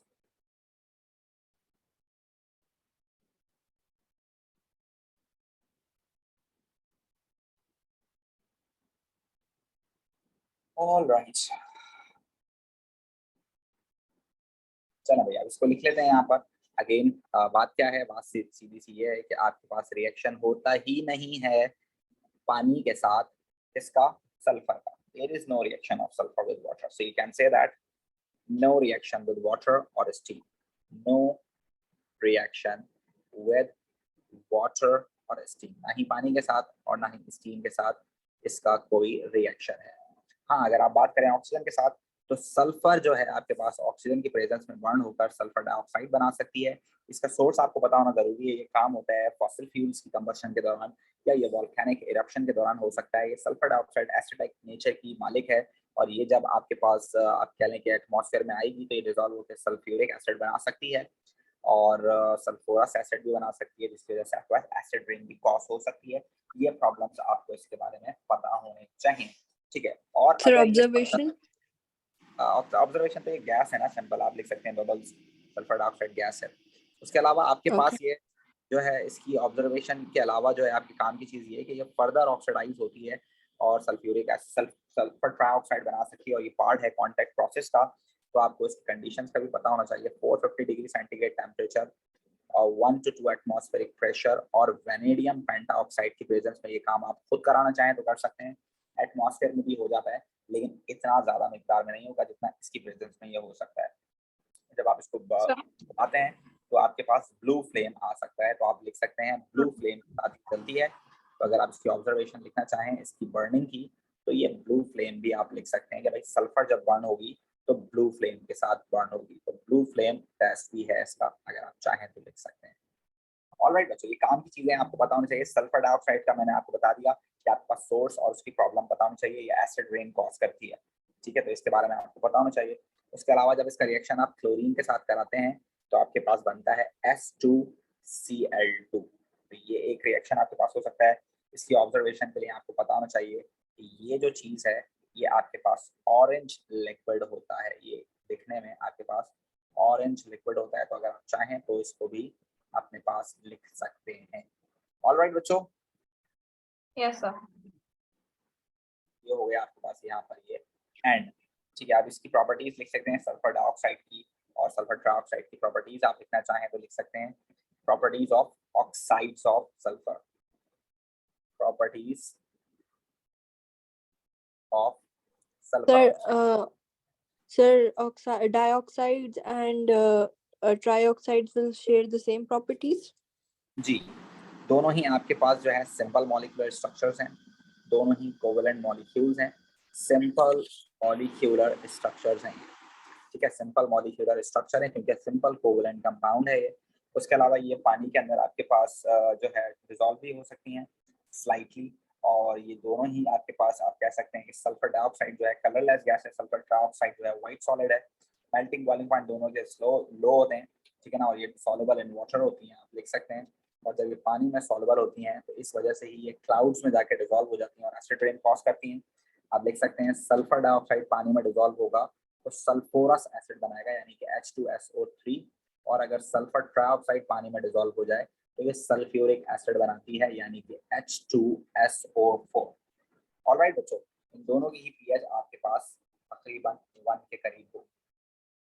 तो अगर आप लिखना चाहें एनवायरनमेंट के अंदर इसका सोर्स क्या है, सोर्स ऑफ सल्फर डाइऑक्साइड या सल्फर ट्राइऑक्साइड इन एनवायरनमेंट, अगर आप ये लिखना चाहें, अगर आप लिखना चाहें कि इनका प्रॉब्लम क्या है तो आप ये लिख सकते हैं। अगर आप लिखना चाहें कि इनको ओवरकम कैसे करना चाहें तो वो भी आप लिख सकते हैं। और अगर आप चाहें कि इनकी नेचर के बारे में लिखना तो वो भी आप लिख सकते हैं, इनकी नेचर। और ये सारी चीज़ें क्या क्या हैं, और ये आप कह सकते हैं कि ये कंबशन ऑफ फॉसिल फ्यूल से जनरेट होती हैं आमतौर पर यूनिवर्स में, कंबशन ऑफ फॉसिल फ्यूल्स या वॉल्केनिक इरप्शन, वॉल्केनिक इरप्शन जो है एक नेचुरल प्रोसेस है, तो उससे भी ये दुनिया में आती है। ठीक है, उसके अलावा इनका प्रॉब्लम क्या है, ये एसिड रेन कॉज करती हैं। ठीक है, उसके अलावा इनका ओवरकम क्या होता है, प्रोसेस होता है डीसल्फराइजेशन, हम इन the presence of calcium oxide इनको ट्रीट कराते हैं और इनको इस दुनिया से रुखसत करते हैं। इनकी नेचर होती है एसिडिक। ठीक है, और इसके अलावा अगर वो पूछे प्रॉब्लम ऑफ एसिड रेन की वजह से क्या प्रॉब्लम होते हैं, तो आप लिख सकते हैं एसिड रेन के प्रॉब्लम हो सकते हैं आपके पास मार्बल बिल्डिंग्स जो है आपके पास जो है डीकम्पोज हो जाती हैं, आप कह सकते हैं डीकम्पोज मार्बल बिल्डिंग्स जो होती हैं आपके पास, उनकी ये बदहाली का जो है शिकार होती हैं इनकी वजह से। उसके अलावा ये क्या कर सकती हैं, ये आपके पास मेटल की जो प्रोडक्ट्स होती हैं जितनी भी, जैसे आपके जैसे मेटल ब्रिजेस वगैरह होते हैं, तो ये उनको कोरोड भी करता है, कोरोड मेटल ऑब्जेक्ट्स, ये भी आप अपने पास लिख सकते हैं। ऑलराइट बच्चों, Yes, sir. ये सारी वो बातें मैंने आपको बताई जो कि आपके पास हो सकती थी किससे रिलेटेड, पीरियड 3 के 6 एलिमेंट्स के रिलेटेड। और आखिरी बात, but this is the end of this period, आखिरी बात हमारे पास क्लोरीन की है। सर कैन यू गो एक स्लाइड पीछे? एक मिनट बेटा, जा रहा हूँ। आपके पास क्लोरीन की बातें आप लिख सकते हैं अपने पास। क्लोरीन भी आपके पास एक इम्पॉर्टेंट एलिमेंट है जिसकी कुछ रिएक्शंस बड़े इंपॉर्टेंट है, हमारे सिलेबस में आते ही आते हैं, उसकी हम बात कर लेते हैं। ठीक है, वो क्या रिएक्शंस हैं, क्लोरीन का पानी के साथ रिएक्शन, और क्लोरीन का ऑक्सीजन के साथ तो खैर कोई रिएक्शन नहीं है, और क्लोरीन का खुद हैलोजेंस के साथ जो रिएक्शंस है वो हम इसमें लिखेंगे। ठीक है, तो लेट्स टॉक अबाउट दिस। इसके अंदर आपके पास जी बेटे, Sir, can you show previous slide? जी बेटे दिखा रहा हूँ, एक मिनट। आपके पास क्लोरीन जो है आपके पास, अगर आप इसको पानी में डालते हैं विद वाटर, अगर आप इसके साथ कुछ करने की कोशिश करते हैं, तो we know that swimming pools में ये यूज होती है। क्लोरीन को अगर आप पानी में डालते हैं तो आपके पास क्या बनता है, आपके पास बनता है HCl और HClO। ये जो HClO है, this is one of the bleaching agent जो कि आपके पास जो है जर्म्स को मारने के लिए इस्तेमाल होता है। ऑक्सीजन के साथ कोई रिएक्शन नहीं है। हाँ, इसका अपना रिएक्शन हो सकता है किसके साथ, NaOH के साथ, तो वो भी जरूरी है लिखना। विद NaOH का रिएक्शन बहुत इंपॉर्टेंट है, पेपर में बहुत ज्यादा आता है ये रिएक्शन, तो आपको ये आना चाहिए। एक तो इसका कोल्ड NaOH के साथ है और एक हॉट NaOH के साथ है। तो कोल्ड NaOH के साथ रिएक्शन अलग है, थोड़ा सा ये स्लोअर रिएक्ट, आप कह लें कि थोड़ा सा कम इंटेंस रिएक्शन है ये। जब आप NaOH को हॉट और सॉरी कोल्ड कंडीशन है उसमें से आप क्लोरीन पास आउट कराएं, तो आपके पास NaCl और NaClO बनता है अलॉन्ग विद वाटर मॉलिक्यूल। और अगर आप इसका हॉट NaOH के साथ रिएक्शन कराएं अप टू 60 डिग्री सेंटीग्रेड, तो आप देखेंगे कि ये थोड़ा सा इंटेंस रिएक्शन होगा और फिर ज्यादा NaOH के मॉलिक्यूल्स जो है क्लोरीन से रिएक्ट होंगे और आपके पास ज्यादा NaCl बनेगा और एक मॉलिक्यूल ऐसा बनेगा जिसके अंदर क्लोरीन की ऑक्सीडेशन स्टेट बहुत ज्यादा होगी। ठीक है, और साथ साथ वाटर मॉलिक्यूल्स भी बनेंगे आपके पास। आप देख सकते हैं कि इसके अंदर इसकी ऑक्सीडेशन स्टेट +1 है, यहाँ -1 है, यहाँ 0 है, यहाँ 0 है, यहाँ -1 है, यहाँ +5 है। तो इस तरह के रिएक्शन इसके अंदर एक ही स्पेशी आपके पास ऑक्सीडाइज भी हो रहा हो और रिड्यूस भी हो रहा हो, उसको बोलते हैं हम disproportionation reaction. Disproportionation reaction, right बच्चों? एक ही स्पेशी आपके पास ऑक्सीडाइज भी हो रहा है और रिड्यूस भी हो रहा है। इसके साथ साथ जो है इसका रिएक्शन आपके पास किसके साथ भी है, विद हैलोजन या विद हैलाइड आयंस। आप लिख सकते हैं इसका रिएक्शन हैलाइड आयन के साथ भी इसका रिएक्शन हो सकता है। फॉर सपोज अगर आप क्लोरीन को पास आउट करें किसमें से, पोटेशियम ब्रोमाइड में से, या अगर आप क्लोरीन को पास आउट करें किसमें से, सोडियम आयोडाइड में से। So chlorine is more reactive than bromide, so it can displace bromine and form a salt of itself, and it would be like this, and it would emit the less reactive halogen in the form of elemental halogen, बाहर निकाल देगी उसको। इसी तरह इसके अंदर भी ये इसको रिमूव कर खुद सॉल्ट बना लेगी और ये बाहर चल जाएगी। ठीक है, आप चाहें तो इनको आप आयोनिक फॉर्म में भी लिख सकते हैं क्योंकि यहाँ पोटेशियम का कोई काम नहीं है, स्पेक्टेटर आयन है। आप चाहें तो लिख सकते हैं क्लोरीन के अंदर आपने जब क्लोरीन आपने ब्रोमाइड आयन के अंदर डाली तो आपने देखा कि क्लोराइड के सॉल्ट बन गया और ब्रोमीन खत्म हो गई। और आपने जब क्लोरीन को आयोडाइड के सॉल्ट में डाला तो आपने देखा कि क्लोराइड का सॉल्ट बन गया और आयोडीन बाहर चले गए, राइट बच्चों? सर इनका ऑब्जर्वेशन क्या होगा? इनका ऑब्जर्वेशन आप बिल्कुल लिख सकते हैं, आपका अच्छा सवाल है, इसका ऑब्जर्वेशन आप लिख सकते हैं कि देखें आप अगर आसपास ब्रोमीन को आप देखें तो ब्रोमीन का आपको कलर पता होना चाहिए, this is reddish brown liquid और ब्राउन गैस, तो यू कैन से दैट आप लिख सकते हैं ब्राउन सॉल्यूशन अपेयर, ठीक है। और यहाँ पर आप लिख सकते हैं पर्पलिश ब्लैक सॉलिड, आप चाहें तो पर्पलिश ब्लैक सॉलिड भी लिख सकते हैं, और अगर आप चाहें तो ब्राउन सॉल्यूशन भी लिख सकते हैं। अच्छा, ज़्यादातर जगहों पर आपको ब्रोमीन को ब्राउन की जगह ऑरेंज लिखा हुआ मिलेगा, तो आप चाहें तो इसको ऑरेंज सॉल्यूशन भी कर सकते हैं। ऑलराइट बच्चों, इज दैट जी क्लियर सर। Of you? चलें थोड़ी देर के लिए मैं रिकॉर्डिंग रोक रहा हूँ पानी पीने के लिए आप। ऑलराइट, सो अब हम करने वाले हैं टॉपिक नंबर 3, पहले मैकेनिज्म किया फिर पीरियड 3 किया, अब मुझे ऐसा लगता है कि हमें इसके बारे में बात कर लेनी चाहिए। टॉपिक नंबर 3 ये है आपके पास एनर्जेटिक्स। टॉपिक नंबर 3 हम करने जा रहे हैं एनर्जेटिक्स। मैं कोई बहुत ब्रीफ इसकी एक्सप्लेनेशन नहीं देने वाला हूँ, मैं सिर्फ 2 चीजें इसमें आपको कराने वाला हूँ। एक तो enthalpy change of reaction from combustion and दूसरा आपके पास enthalpy change of reaction from formation. तो 2 चीजें बताऊंगा आपको खाली, एक में आप एंथैल्पी चेंज ऑफ रिएक्शन निकालेंगे from enthalpy change of formations. तो इसकी डेफिनेशन आपको एक तो पता होनी चाहिए कि भाई एंथैल्पी चेंज ऑफ रिएक्शन क्या होता है, एंथैल्पी चेंज ऑफ फॉर्मेशन क्या होता है, ये डेफिनेशंस आपको पता होनी चाहिए। और खास तौर पे इस वक्त क्योंकि फ्रॉम फॉर्मेशन लिखा हुआ है तो मैं इसकी डेफिनेशन आपको क्लियर करता चलूं कि भाई फ्रॉम फॉर्मेशन का मतलब होता है एंथैल्पी चेंज ऑफ फॉर्मेशन क्या होती है, जब किसी भी सब्सटेंस का एक मोल उसके स्टैंडर्ड फॉर्म में बनता है, उसके रिएजेंट्स जो होते हैं, उसके जो रिएक्टेंट्स होते हैं, उसके जो कॉन्स्टिट्यूएंट होते हैं उसके थ्रू, और उसकी कॉन्स्टिट्यूएंट भी किस में हो, उसके स्टैंडर्ड फॉर्म में हो, तो उस वक्त जो एनर्जी रिलीज या एब्जॉर्ब होगी, जो एनर्जी चेंज होगा स्टैंडर्ड कंडीशंस के हिसाब से, वो एंथैल्पी चेंज ऑफ फॉर्मेशन कहलाएगा। यहाँ हमारे पास एक रिएक्शन है, उसकी एग्जांपल मैं आपको दे दूं कि वहां पर रिएक्शन दिया हुआ है कि आपके पास है 4 अमोनिया मॉलिक्यूल्स रिएक्शन कर रहे हैं आपके पास 5 ऑक्सीजन मॉलिक्यूल से, और आपके पास यहाँ पर प्रोडक्ट जो बन रही है वो बन रही है 4 नाइट्रोजन मोनोऑक्साइड गैस और 6 वाटर मॉलिक्यूल्स। हमारा सवाल ये है कि वो आपसे कह रहा है कि आप जो है इसमें निकालें क्या, वो आपसे कह रहा है the standard enthalpy change of formation of ammonia and water are given, use the data values given to you and calculate the enthalpy change of nitrogen monoxide की फॉर्मेशन।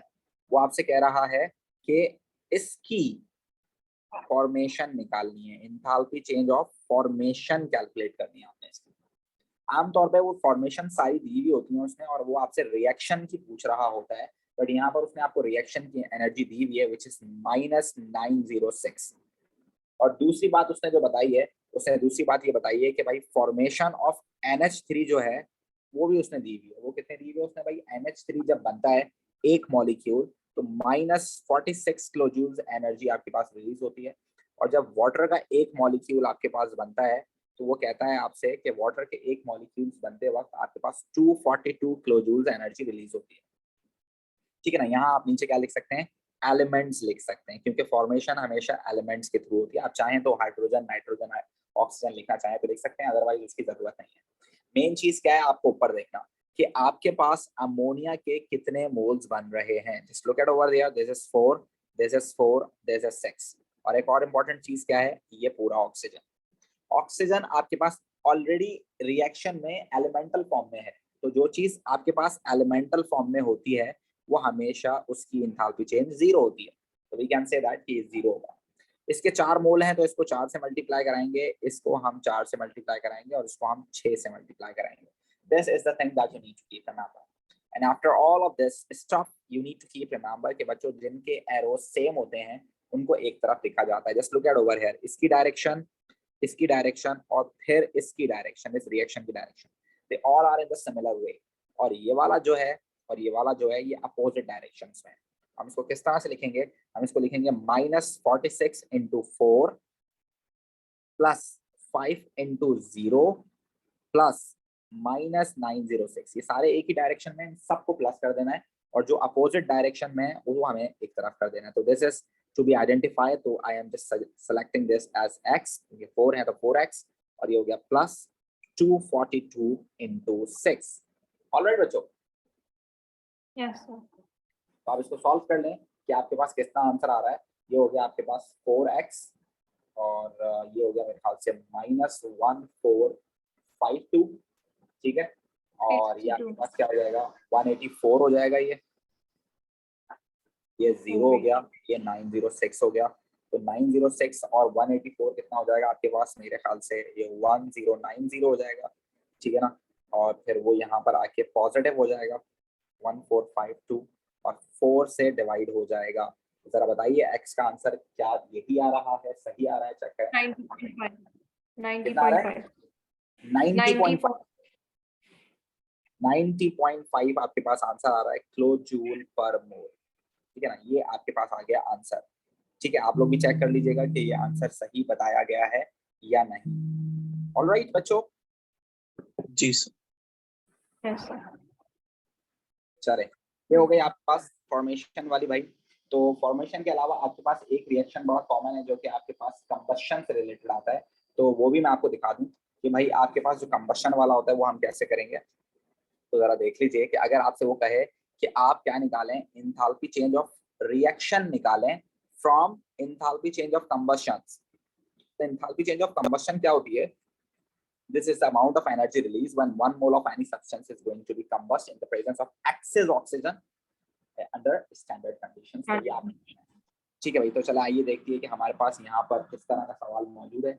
यहाँ उसने हमें दिया है carbon monoxide along with hydrogen gas और कहता है कि जब ये दोनों मिलते हैं तो आपके पास मिथेनॉल बन जाता है, ठीक है भाई। मान लेते हैं उसकी बात, अगर वैसा कह रहा है तो सही कह रहा होगा, ठीक है। अब वही कह रहा है आपसे कि जब कार्बन मोनोऑक्साइड को कंबस्ट करो तो आपके पास 283 एनर्जी रिलीज हो रही है, और जब आप फॉर सपोज हाइड्रोजन को कंबस्ट कर रहे हो तो 286 रिलीज हो रही है, और मिथेनॉल को जब कंबस्ट कर रहे हो तो 726 एनर्जी रिलीज हो रही है। तो उसने हमें सारी कंबस्शन दी है, सारी कंबस्शन। तो कंबस्शन में बस आपने याद रखना है बच्चों, कंबस्शन जब होती है तो एरो नीचे जाता है। ये कंबस्ट होगा तो कार्बन डाइऑक्साइड और वाटर बनेगा, ये कंबस्ट होगा तो वाटर बनेगा, ये कंबस्ट होगा तो कार्बन डाइऑक्साइड बनेगा। तो ये सारी चीजें आपको याद रखनी है जी।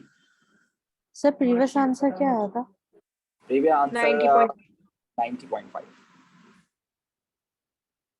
ठीक है। अब ये देखें कंबस्शन हमें दी हुई ऑलरेडी, कार्बन मोनोऑक्साइड कंबस्ट होगा तो 283 एनर्जी रिलीज होगी, एक ही मोल है तो we just don't need to multiply it with any number, right. और H2 की एनर्जी आपने वो कह रहा है कि भाई 286 है, यहाँ पर 2 H के मॉलिक्यूल्स हैं H2 पे, तो we need to multiply it with 2।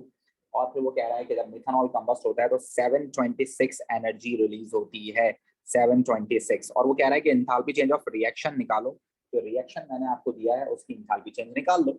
So that's pretty much simple. Just look at over here. These two arrows are in the same direction, and these two are on the opposite direction. आप देखें head से head मिला हुआ है और tell से tell मिली हुई है। तो आप कह सकते हैं कि भाई 283 plus 286 into 2 minus 286 into 2 is equals to enthalpy change of reaction जो हमें निकालना है plus negative 726, राइट बच्चों। तो इसको जरा सॉल्व कर लें। ये हो गया 283, ये कितना हो जाएगा आपके पास, ये हो जाएगा आपके पास तकरीबन करीबन 500 समवेयर। कितना होगा ये बच्चों, चेक करें आप। 572. और वो यहाँ पर आके प्लस हो जाएगा 726। तो जरा चेक करें इस एंथैल्पी चेंज का कितना रिएक्शन Minus आएगा। 1. Minus Minus 129. 129 kilo joules per मोल। ऑलराइट बच्चों, Yes, sir. तो ये मुझे ऐसा लगता है कि वो ये पेपर में पूछ सकता है, तो ये मैं आपको इसीलिए बता रहा हूँ। अच्छा, एक सवाल और एग्जाम्पल मैं आपको दूंगा क्योंकि वो एग्जाम्पल मुझे बहुत पसंद है। उसने आपको कहा है सर? कि जी जी बेटे। सर आप पीछे कर सकते हैं, क्वेश्चन पूछ रहे हैं। जी पूछें। सर ये जो प्रोडक्ट्स आपने लिखी हैं कार्बन डाइऑक्साइड और वाटर, इनको बैलेंस नहीं करना होता, मतलब जितने ऊपर है बैलेंस उतने नीचे करने की जरूरत नहीं है, आप चाहें तो बैलेंस कर सकते हैं। देखो रिएक्टेंट और प्रोडक्ट ऑलरेडी बैलेंस है, तो जो कार्बन डाइऑक्साइड आएगी वो भी सेम ही आएगी। आप देखिए कार्बन मोनोऑक्साइड से कार्बन डाइऑक्साइड बनाओगे तो एक कार्बन डाइऑक्साइड बनेगी, सही है। और अगर मिथेनॉल को कंबस्ट करोगे तब भी एक कार्बन डाइऑक्साइड बनेगी, बैलेंस है ऑलरेडी, दोनों अपोजिट डायरेक्शंस है।